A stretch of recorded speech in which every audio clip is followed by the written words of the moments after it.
Ethan Cole as his investigation at the abandoned Ravensgate station turned into a nightmare. He boarded the rusted train that should not have been there. And inside, he found the passenger, a creature that was not human, waiting, watching, and whispering. But the terror deepened when Ethan heard his mother's voice, soft, gentle, calling him deeper into the train, and though every nerve in his body screamed against it, he took a step forward, toward her, toward something that was not his mother. And now, the story continues. The moment Ethan stepped forward, the floor vibrated beneath his boots. The sound was distant at first, a low, metallic groan, but then the entire train shuddered. The wheels screeched against rusted tracks, and the feeling hit him like a shockwave. The train was moving. No, no, no, no. Ethan gasped, clutching the side of a seat as the carriage rattled to life. He whipped his head toward the doors, clawing at them desperately. Locked, bolted. The same heavy chains that had appeared before were now wrapped tightly around the exit, clinking in rhythm with the motion of the train. The passenger tilted its head, its eyeless sockets glowing faintly in the flickering lights. Then, with a sound like bones grinding together, it stood. Its limbs cracked as it straightened, its frame impossibly tall. It did not walk toward him. Instead, it pointed down the aisle toward her. Ethan's breathing came in sharp, shallow gasps. His mother's figure stood only a few steps away now. Her hair, once warm and familiar, hung in clumps over her face. Her skin glistened pale in the dim light, almost wax-like, stretched tight over bone. And still, that smile, that horrid, jagged, impossible smile. Ethan, she whispered again. You're late. Come sit with me. Ethan shook his head violently, gripping his hair. You're not her. You're not my mother. Stay away from me. His voice cracked with rage and despair, echoing off the metal walls. The figure took one step closer. The floor beneath her seemed to rot with every movement, tiles curling, steel rusting into black sludge. Her pale hands stretched out, reaching for him. Ethan stumbled backward, but the passenger's presence blocked his retreat. He was trapped between them. The train gained speed, rattling louder and louder until the noise drowned out his frantic heartbeat. Outside the windows, there was nothing. No city, no countryside, only endless black, a void, as though the train was moving through a world that didn't exist. Ethan pressed his back to a seat, eyes darting between the passenger and the false vision of his mother. His muttering became frantic, broken. Ethan, it's not real. None of this is real. It's the station. It's the curse. It's not real. But the voices disagreed. From the rows of seats behind him, whispers began to rise. Dozens of them, Hundreds, male, female, children, old, young, all whispering at once. They filled the carriage, their words incomprehensible but heavy with anger, with grief, with hunger. Ethan spun around. The empty seats were no longer empty. Figures sat slumped in every chair, some with hollow eyes, some with twisted grins, some with flesh decayed beyond recognition. Ghostly passengers. Their hands rested neatly on their laps, but their heads all turned in unison toward him. He froze, his mouth dry, his body trembling so hard his teeth clattered. The air grew colder. His breath came out in pale clouds. Passenger voices. Sit with us, Ethan. He staggered down the aisle, clutching at seats for balance, trying not to look at their faces.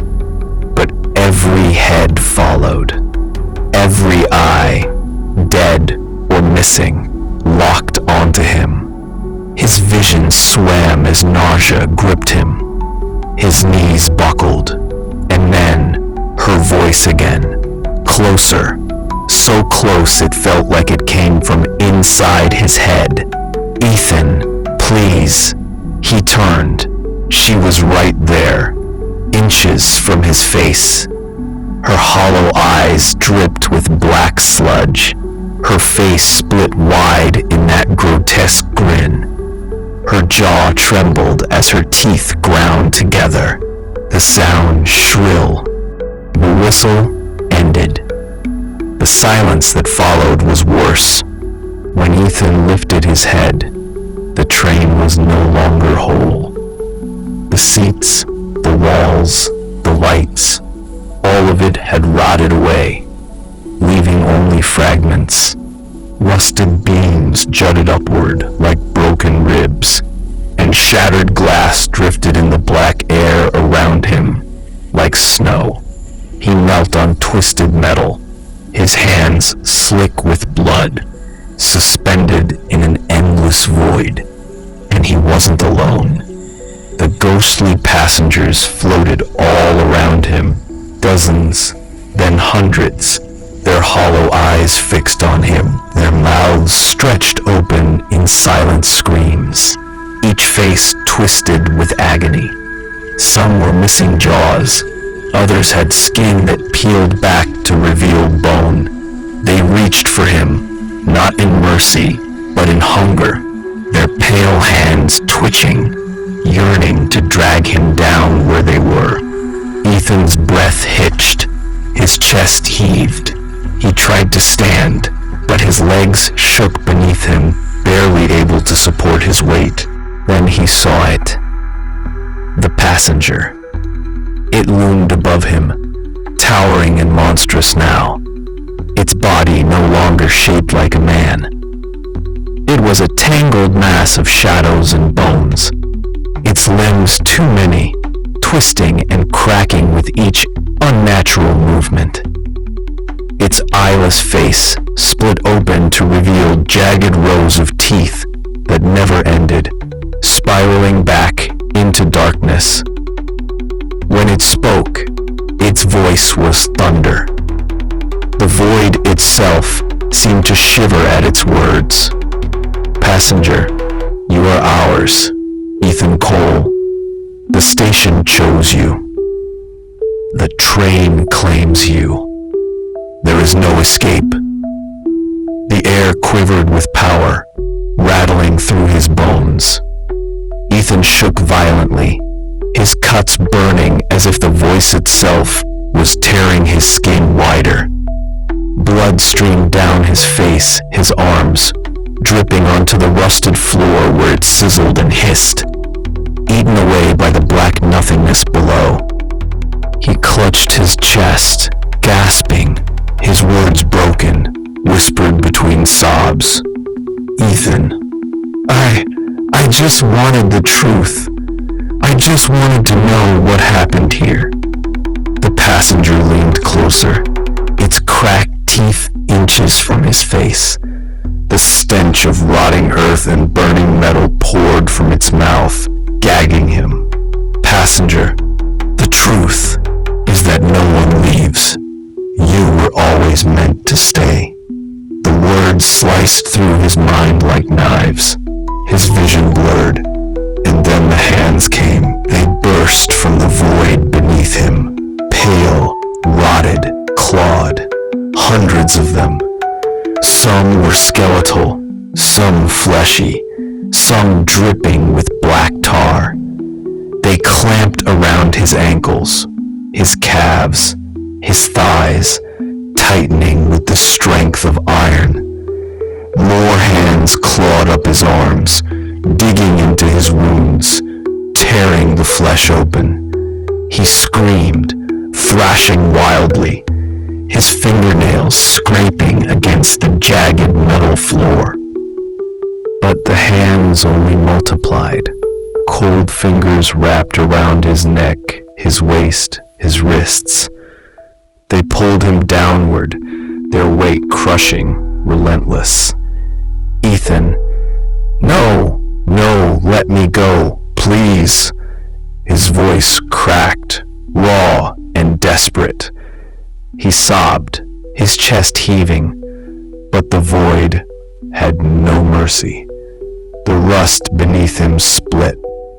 Cracks spread outward like veins, and with each jerk downward, pieces of the train fell into the abyss. Ethan clawed, scraping his nails bloody, trying to cling to anything solid, but there was nothing. The passenger towered over him still, its grin stretching impossibly wide, mocking, savoring his agony. And just before the darkness swallowed him whole, it bent low, whispering into his ear, "Passenger, welcome home." Ethan's scream tore through the void as the last of the floor gave way. His body was yanked downward, swallowed by the endless black, the ghostly passengers watching with hollow, unblinking eyes. And then, silence. The void consumed everything. And that is where tonight's chapter ends.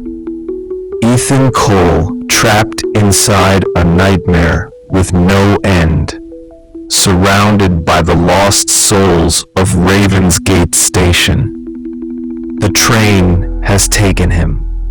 The passenger has claimed him. And as the void closed in, Ethan realized the awful truth. No one leaves this ride. No one ever has. But is it truly over? Or has Ethan's journey only just begun? What lies deeper inside the curse of Ravensgate? And what horrors still wait to be uncovered? Find out in the final part of The Last Passenger. If you've been holding your breath, if this story has chilled you to the bone, then don't forget to like this video, subscribe to Screaming Night, and turn on notifications so you never miss the nightmares yet to come.